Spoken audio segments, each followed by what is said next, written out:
Okay, so this is adding on to the tutorial from yesterday. I'm going to go over some points on efficiency and then some further points on the circuits. I suggest you look back to the what I went over on circuits yesterday. Do that. Well, I would cover the tutorial from yesterday once again, review it again, especially the circuitry part, before you try to follow what I'm going to do next.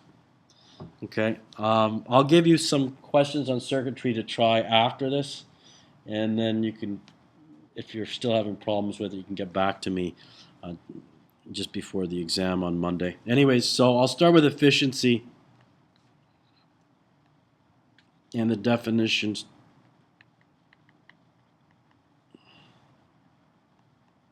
Remember, efficiency is always out of a percentage, and it's always less than 100%. And that's indicative of the fact that any machine that we use is never 100% efficient because there's always some sort of heat loss due to friction.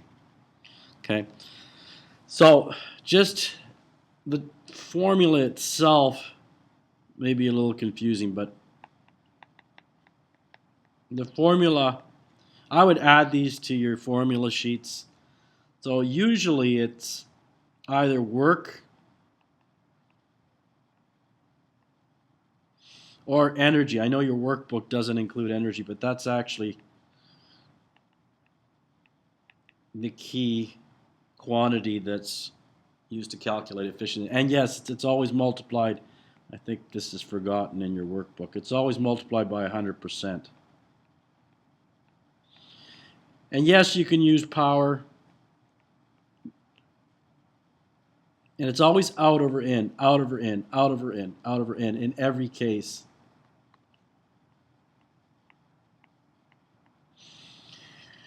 Okay, where the denominator, whether it's the input work, input energy, input power, is always greater than the output.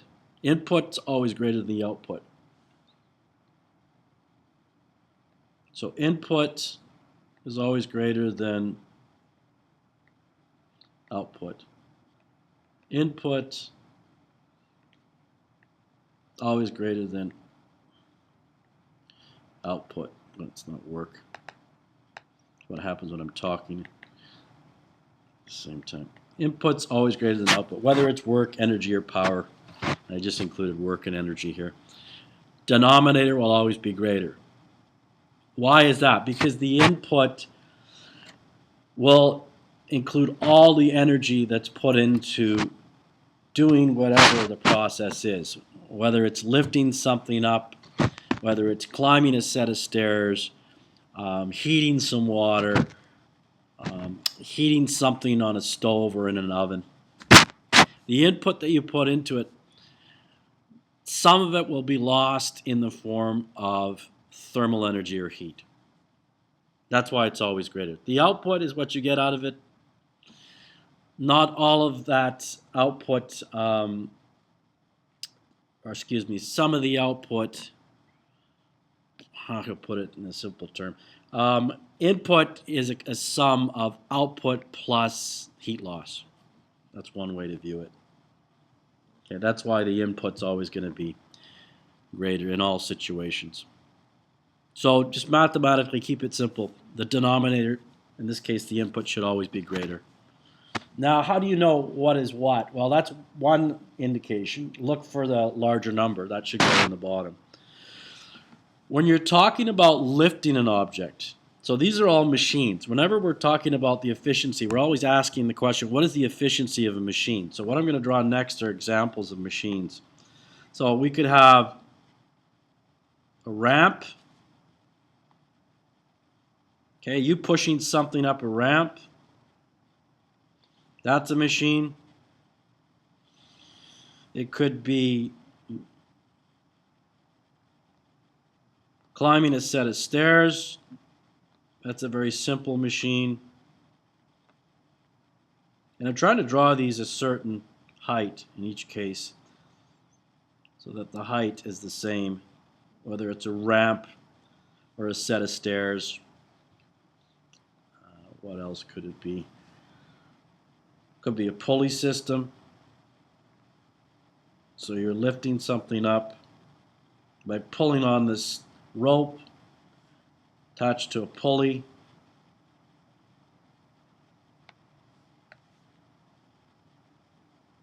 You pulled it all the way up,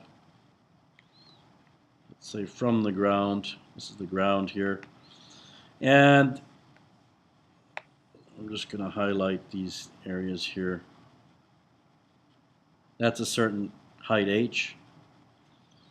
That's the same height h. That's why I'm making it the same color. And this here is the same height h. In all situations, however you got this, let's say it's a block. Push the block up. Heavy box or block. Carry the box up to the top of a set of stairs. However you got that box up to this height h, whether you used a ramp, a stairwell, or a pulley, they're all machines, and therefore there's an efficiency that we can ascribe to them. So, first thing, in all cases, what is the, I'm going to use energy. What is the energy in all of these situations? And we'll go with output. What's the output energy? In every situation, the energy output is just mgh, just the potential energy.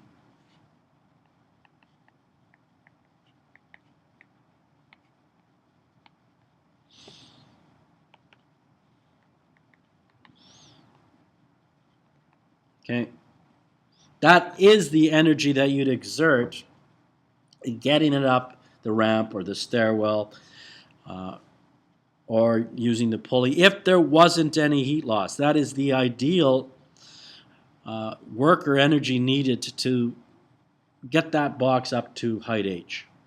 Okay, that's essentially what the output energy is. It's the ideal energy in this particular situation. Okay. What's the input? The input is the actual energy needed to get it to height h. Okay. In each of these three different situations, the input energy that you've exerted to get it to height h will be greater than the output, greater than mgh. Okay? So what is that input? Usually it's given to you. You may have to calculate it, but it's given. Usually. Okay? So I don't know. I'm making up numbers here. Let's say you know that this is equal to mgh. Let's say you calculated, and this mgh is just potential energy. You calculate the potential energy to, let's say, be 100 joules. When they give you the input energy for either the pulley or for the set of stairs or for the ramp, will always be greater than this 100. It could be any number, but let's say it's 120. Long as it's greater than 100, it will make sense. So that what? When you plug in input output over input times 100%. When you plug in your output and your input, you can do just a check to see that your denominator is greater. Is it? Yes, 120 is greater than 100, so this makes sense. That's the way to check it. Okay, so whatever it is, whatever percentage, this is going to be less than 100%. I don't have a calculator here, but you can just see by the fact that 100 is less than 120, you're going to get a decimal that's less than 1. When you multiply by 100%, it'll be less than 100. Okay, one other point. When you see the word rating, now this one thing to point out in terms of these three machines. These three machines are just one example of a machine. There's all sorts of different machines you can have. You can have, let's say, I'll make a list here. You can have a stove, that's a machine. An oven, that's a machine. You can have a radio, that's a machine. You can have, what else? TV set, that's a machine. You can have an egg beater. Okay, basically any instrument in your household is a machine. Now, why did I mention these? Because whatever this particular instrument or machine is in your house, it comes with the rating. You see the word rating. Okay. That is equivalent to, it'll either, usually it's in watts, it could be in joules. Okay. Whatever the rating is, whether it's in watts or joules, that is your, if it's in joules, that will be your input energy. If they mention power, so if they use the unit of watts, again, that will be your input power. That's what you'll use in the denominator.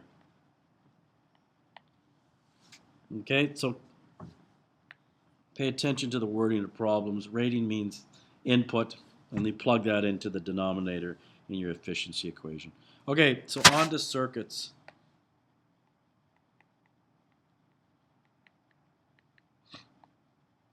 I'm going to basically make up some new circuits. And I think I'll revisit question number 7 on page 218. That'll help you out. But I'm going to revisit number 7 on page 218 in a different way. We'll come to that in a second. Okay, so first of all, I've said this before. I said it yesterday in the tutorial, but it's a key point. The current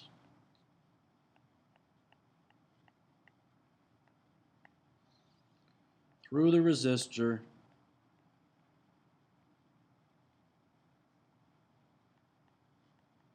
and I'll reword it differently this time. Before or after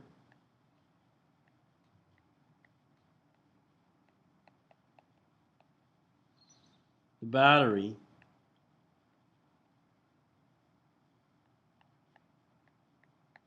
and I'll show you what I mean visually in a second, is calculated, this is the current here, we went over this yesterday, by taking the voltage of the battery and dividing it by the equivalent resistance, or what I call total.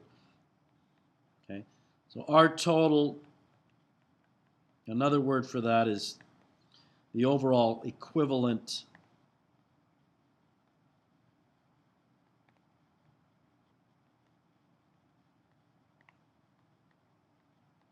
resistance. That's another way of saying our total. Okay, so you have to calculate, I keep pointing that out, you need to calculate your R total first. Add them all up. Let's take a look at this. I think we've drawn a similar circuit, but slightly different. So here's our circuit.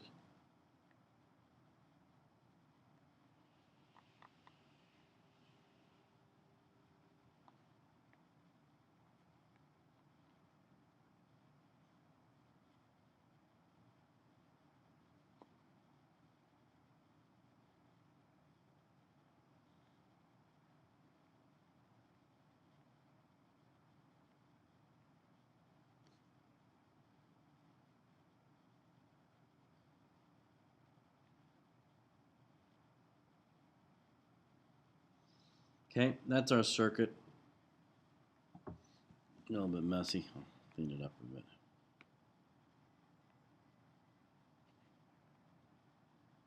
Okay, so what do I first of all mean by saying the current through the resistor before or after the battery is calculated by using this? I is equal to VB over R total. I mean, first of all, find the total resistance or the equivalent resistance. How do you do that in this particular case? And I meant to put, I missed it. I meant to put a resistor here. Okay, what would you do? Well, this is R1, this is R2, this is R3, this is R4, and this is R5. What would you do to find the equivalent resistance or the total?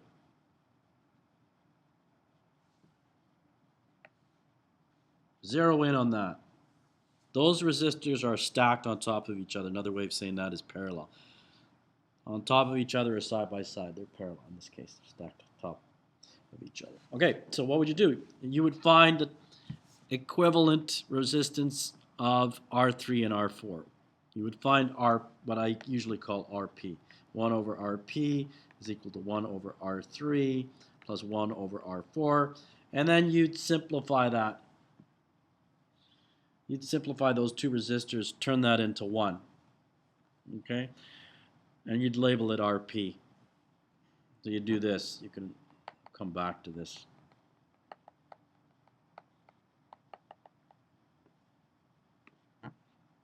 You turn those two resistors in parallel into this, what I called RP, essentially. This is what you're doing. Okay, to do what? To find the total resistance. How do you find the total resistance when they're all in series? Just add them up. So the total is R1. In this case, R1 plus R2 plus RP plus R5. Add them up. That's your total. And then take the voltage of the battery, which you'll have, divide it by the R total, and that gives you the current. Now, where is the current in this circuit? Well, I said earlier the current through the resistor before or after the battery is calculated by this formula here. Where is that current? The current coming out is here. That's I, and the current going into the battery is here. That's I. I'm going to redraw this circuit. I'm going to redraw those resistors in here just so you can see one of the other points I wanted to make.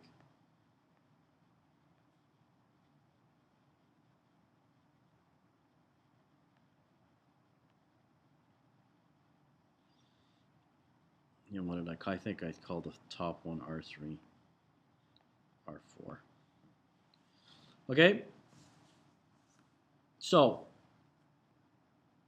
the current, again, through the resistor before or after the battery is found by that formula here that I circled in yellow. That current, where else is that current found? This also is the current coming out of the battery. Why? There's nowhere else for it to go, so it must be the same here as it is here. This current here is also the same as the current coming out of the battery. Why? It didn't split up yet. When does it split up? Here. It splits up here where I just made a green dot. So that what? So that the current through R3 and R4 are now different. They're not equal to I. I is split up into two different currents. They could be equal, usually they're different. And then those two currents come together again, here and here, at this second green dot, to form what? To form the original current that went into the other junction.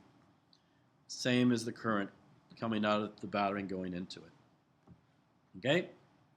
That's the first point. I've said that before, but that will help you as far as calculating the current coming out of the battery. Remember, first thing to do if you get that question, what's the current coming out of the battery? And again, that current could be at any point, so they could ask you what's the current at that point. It's the same as the current coming out of the battery. Or what's the current at that point? Same as the current coming out of the battery. What's the current at that point? It's the same as the current coming out of the battery. How do you calculate that? There you go. Find the total resistance. We just did that. I gave you the formula how to do that in general. And then divide that total into the battery voltage. That gives you the current. It's always your first step.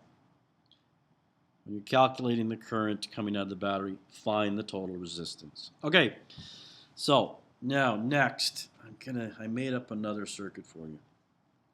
That's the other point. I keep saying this, but this is so important. The voltage drop, you can say it in different ways. Voltage drop, voltage lost, the voltage across. The voltage drop, okay, I'll put a "the" in front. The voltage drop This is another example. Across resistors in parallel is the same.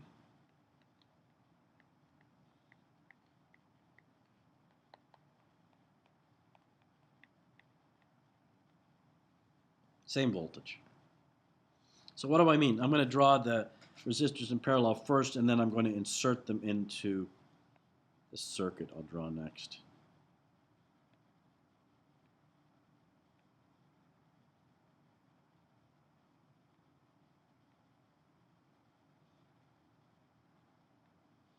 Let's say these are two different resistors, two different values. Could be the same value, but usually they're different. And we'll call that V1 and we'll call that V2. V1, because these two are in parallel with each other, V1 is equal to V2.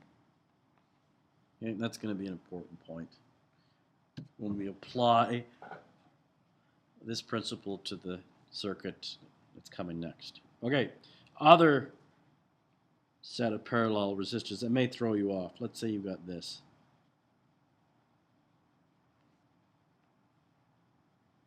Slightly different.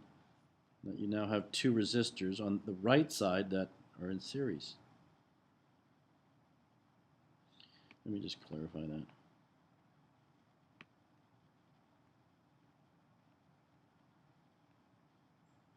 Okay. So this would be R1, that's your R2, that's your R3. Let me label it this way. I'm going to be consistent with the drawing that's coming next. So this will be R3.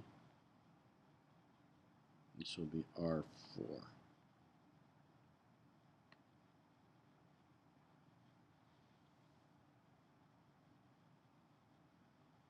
Okay, I'm not going to label this one just R. So the same rule applies, that the voltage drop across resistors in parallel is the same.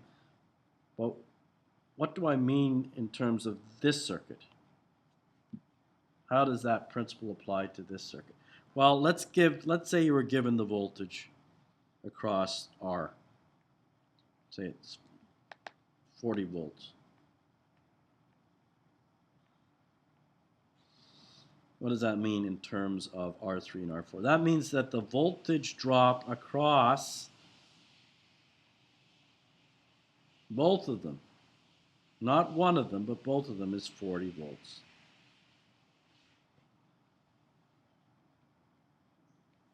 That's what it means. Keep that in mind. Such that if you knew, let's make this bigger, voltage drop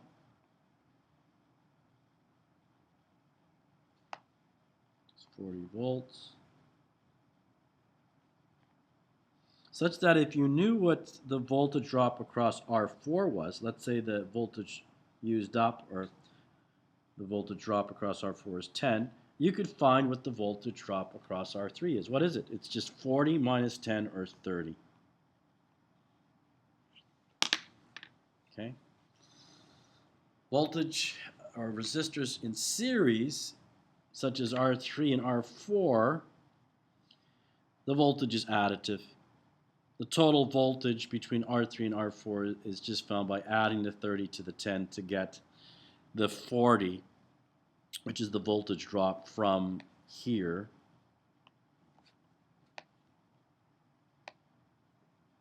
voltage drop from here to here. Okay, so when the resistors are in series, you just add the voltage.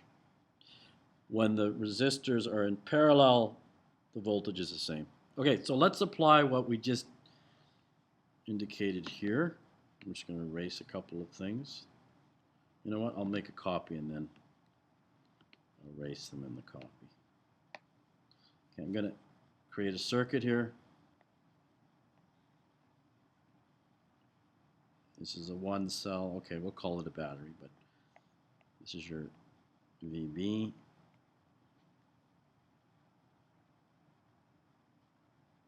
The left side will contain this part. Make a copy of it.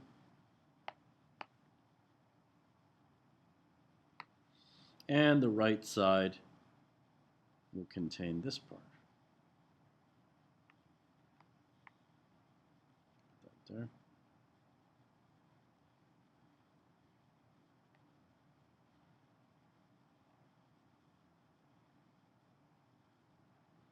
Okay. Now I'm going to erase this. This is what you, to just go over this again. Okay.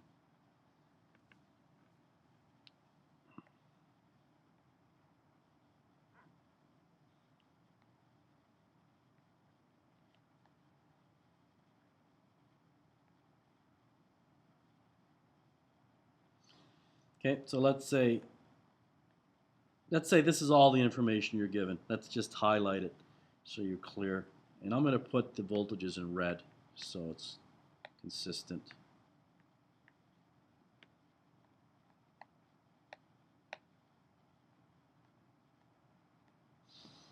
Okay, so the question in this case will be, let's say, what is, calculate the following. Calculate V1, V2,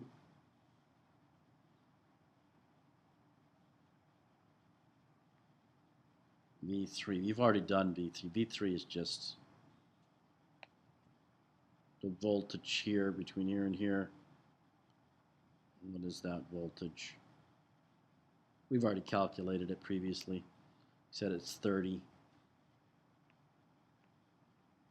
The 30 must add with the 10 because the voltage across are in between R3 and R4. Those two green dots must be equal to the voltage drop across the big R, 40 volts. That plus that is equal to that. Okay, so V3, that's easy. That's 30 volts. Okay, so how are we going to calculate the voltage drop across V1? Well, once we have V1, we'll have V2 because they're in parallel. Those two resistors are in parallel, so V1 must be equal to V2. So let's find V1 and then V2 is the same.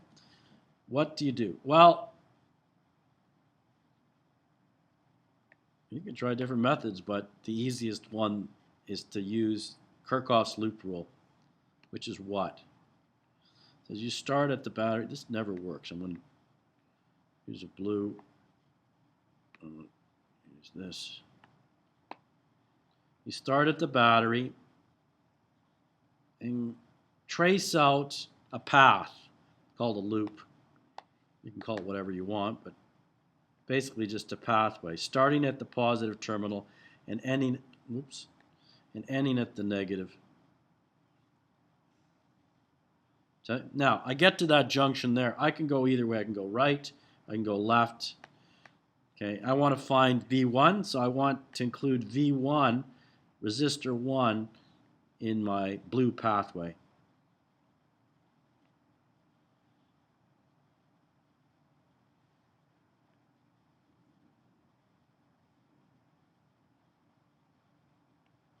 What is this blue pathway? The blue pathway will include all the voltage drops. You include all the voltage drops that you see traced out or that lie on this blue path. And what should they all add up to? They should all add up to the voltage of the battery, 120. So, what do we have? We'll start here. V1, okay, and then follow along the pathway, and you come to this here, the 20 volts. That's given. Okay, keep following along, follow the path, plus the next voltage drop you come to, which is 40. I'll just skip the units. And then where do you go from there? You go back to the battery, back to the negative terminal. What must those all add up to? They must add up to the voltage of the battery, 120. So what do we have? V1 plus 20 plus 40 is 60 is equal to 120. V1 is equal to 60 volts. Okay? And then because V1 and V2 are in parallel, V2 is equal to V1, must be equal to the same, 60 volts. Okay, so I hope that helps to understand the loop rule a little bit better. Now I'm going to go on, last but not least, 218, number 7 with a twist. I know you've seen this already a couple of times. Look it over again. Just read it over. This is the workbook question. It's in your workbook. You need your workbook. I'll draw it out for you. But turn to your workbook now. Number 7. I'm going to change the question. I'm going to change the question. The question will be, what is the power across the 8 ohm resistor?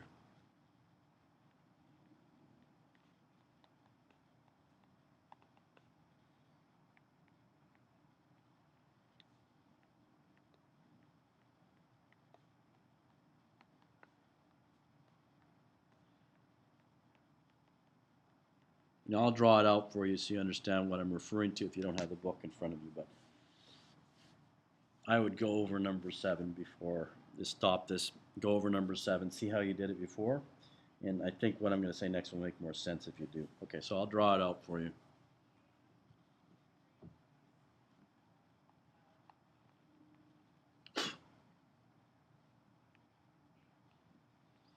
$120-volt cell.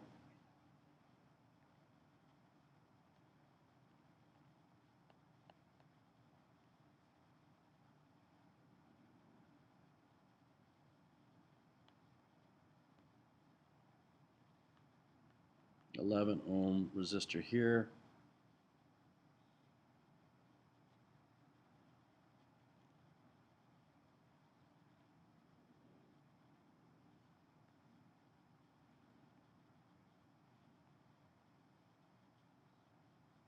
Yep.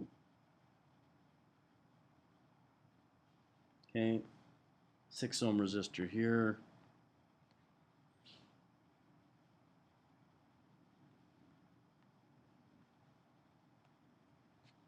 Four-ohm resistor here. And then the one we're interested in, the 8-ohm. Okay.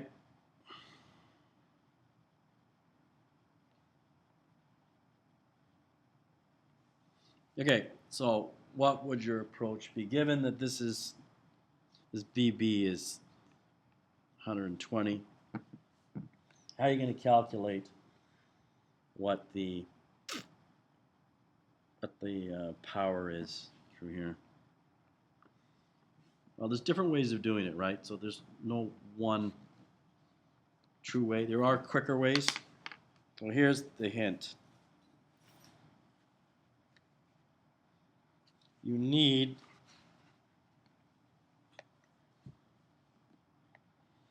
I would do this. You need to calculate the current coming out of the battery. Okay? And then what I'm going to do is find the voltage loss across the 5 ohm and the 11 ohm. And then from that, the voltage drop across here, between here and here. What is that voltage?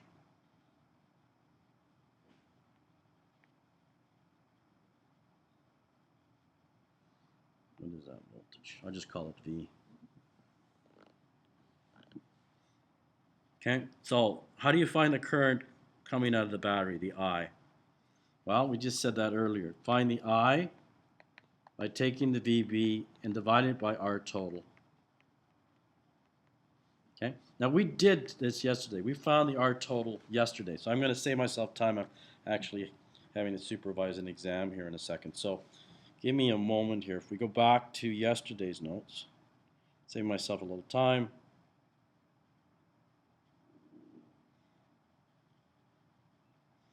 Did we do it yesterday, or we did it the day before? Actually, we did it in class.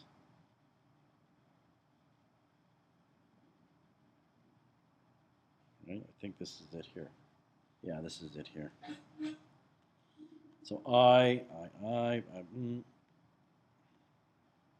6 amps. Okay, you can go back to previous day's notes when we went over number 7, page 218, and go over how we calculated the total resistance. That's what you need to find first. I've highlighted that before. To find the current coming out of the battery, you need to find the total resistance. And we did that in the previous day's lesson. Okay, so that worked out to be 6 amps. Okay, so I'm going to go back to here. Back to here. I is 6 amps. 6 amps. Okay. So why is that important? Because I can now calculate, I'm going to highlight this for you. I can now calculate this voltage here.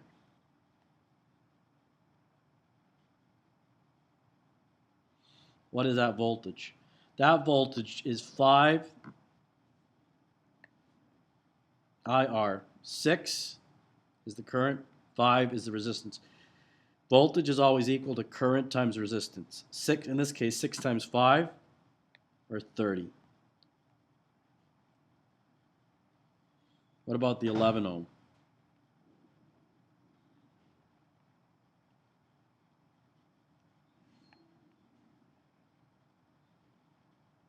Voltage here, voltage is always current times resistance. What's the resistance? 11. What's the current? It's the 6. It's the same current. So 6 times 11, 66.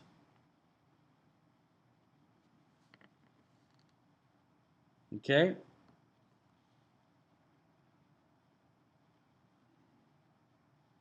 Now, how is that going to help me? Because what I want to find is this V, what I labeled V here, that's what I want. How am I going to find it?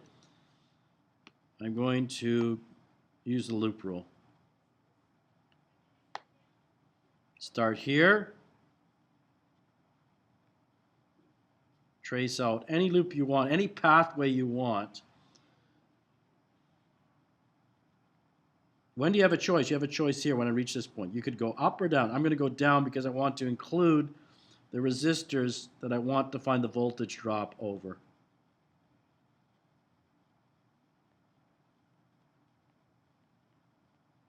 Okay?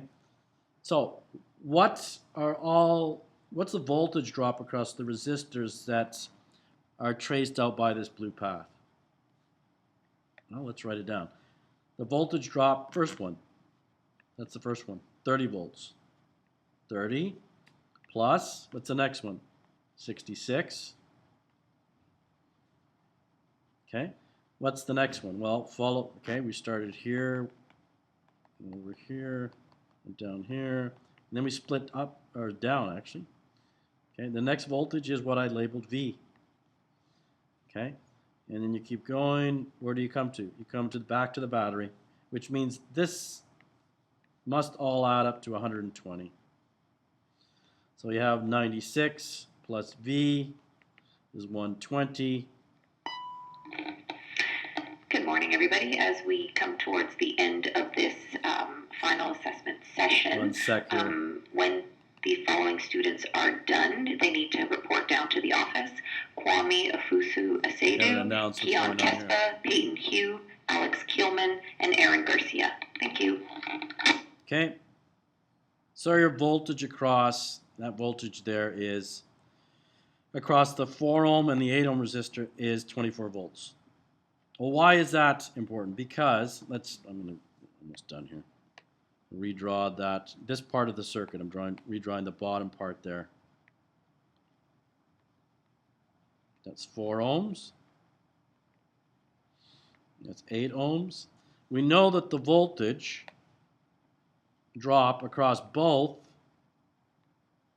is 24 volts.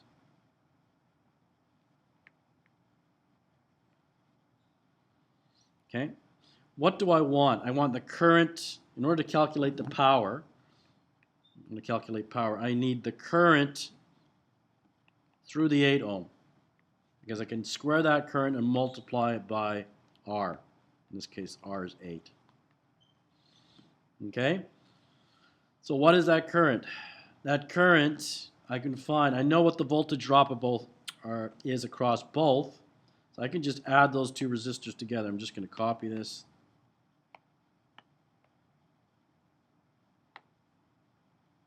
I can add those two resistors together. The 4 and the 8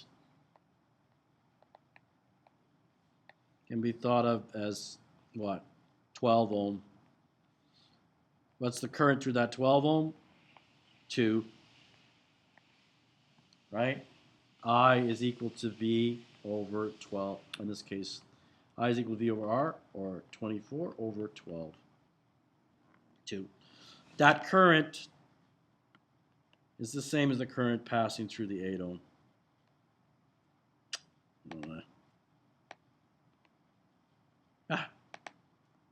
Sorry, I've got to get to an exam here. Okay, so how do you calculate the power? Power is equal to I squared times R. What's your I squared? We just figured it out. It's 2. What's the R? It's 8. So 4 times 8 is 32. 32 watts. Yeah, I got to get to an exam now. I talk a little bit more, but I've got to supervise it, so I'm in a rush. That's it. So those are some key points I wanted to highlight. I would go over the following. I would do, and then come to me, and again, if you're having problems with it, page 223, 224, 18 and 19.